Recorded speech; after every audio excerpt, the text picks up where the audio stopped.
ব্রাহ্মণবাড়িয়ায় জমে উঠেছে পুরনো বইয়ের বাজার। কম দামে প্রায় সব ধরনের বই মিলছে এই বাজারে, আর এজন্য ভিড় করছেন শিক্ষার্থী ও বই প্রেমী পাঠকরা। বই সংগ্রাহকরা বলেন, অর্থাভাবে যারা নতুন বই কিনতে পারেন না তাদের জন্য সহায়ক এই পুরনো বইয়ের বাজারটি।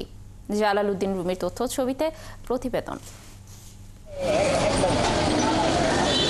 ব্রাহ্মণবাড়িয়া শহরের ঘোড়াপট্টির কাছাকাছি কাজী মাহমুদ সাহা সড়কে থরে থরে সাজানো পুরনো বইয়ের দোকান। ছাত্রছাত্রীদের কাছ থেকে পুরনো বই সংগ্রহের পর প্রয়োজন অনুযায়ী তা সেলাই বাঁধাই করে রাখা হয় দোকানে। বিক্রেতারা জানান, গল্প, উপন্যাস, চাকরির ভাইভা সহ প্রাথমিক থেকে শুরু করে স্নাতকোত্তর পর্যন্ত বই পাওয়া যায় তাদের দোকানে। ইসলামিক বই আছে, চাকরির বই পাওয়া যায়, বিসিএস এর বই পাওয়া যায়, বিভিন্ন সব ধরনের বই আছে আমাদের কাছে। সামান্য বিনিময়ে আমরা সেল করি। হেরার বই রেখে আর একটা বই দিই 20 টাকা 30 টাকা এরকম বেনিফিট থাকে আর কি। স্কুলের ছাত্রীগুলারা লুই আনতেছে, আমাদের কাছে বিক্রি করতেছে।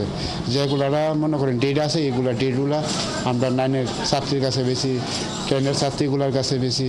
কম দামে দরকারি ও পছন্দের বই কিনতে পারায় খুশি ক্রেতারা। ইয়ার চেঞ্জ হলে পরে আবার আইসেই লাইব্রেরিতে জমা দিয়ে দেয়, যার জন্য অনেকে নতুনে না গিয়ে পুরাতনে যায়। আর পুরাতনে তো অনেক টাকানো থাকে, আন্ডার স্কুল করা থাকে, এই জন্য পুরাতন বইয়ের চাহিদাটা একটু বেশি।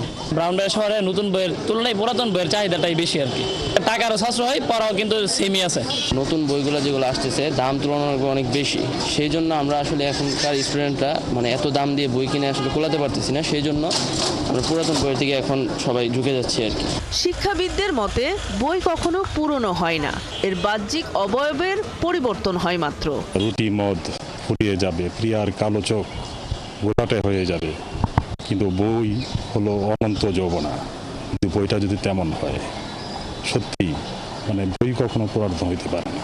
অর্থাভাবে যারা নতুন বই কিনতে পারেন না তারা পুরাতন বই বাজার থেকে কম দামে স্বাচ্ছন্দ্যে কিনতে পারছেন পছন্দের বই বলে মনে করছেন শিক্ষার্থী, ক্রেতা ও বিক্রেতারা। নূর তাজমিন নীর, ৭১।